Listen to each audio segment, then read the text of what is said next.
It's me, Charla Shu. And now, ituturo ko sa inyo ngayon ang isang trick na magagamit lamang sa multiplication table ng number na 9. Ayan. So, naka-mirror yung camera natin ngayon. Ayan. So, nakita nyo, may table tayo ng multiplication by 9. So, meron akong trick na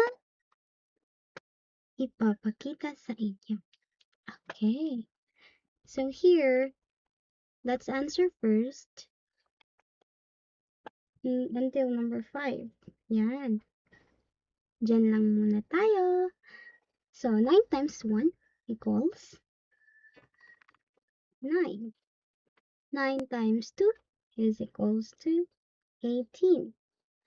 9 times 3 is equal to 27. 9 times 4 is equal to 36.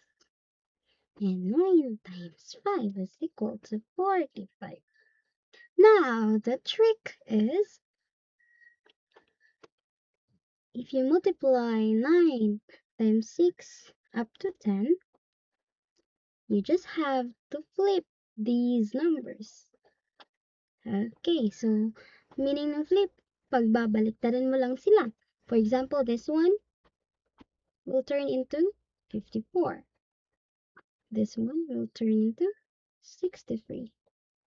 This one will turn into, okay, dito pa, 72. This one will turn into 81. And the last one will turn into 90. See? Very simple.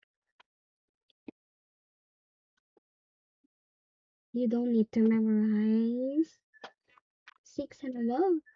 Just familiarize my 9 times 1 up to 5. Ayan, di ba? Binaliktad lang silang lahat. See? It's fun learning. Magic.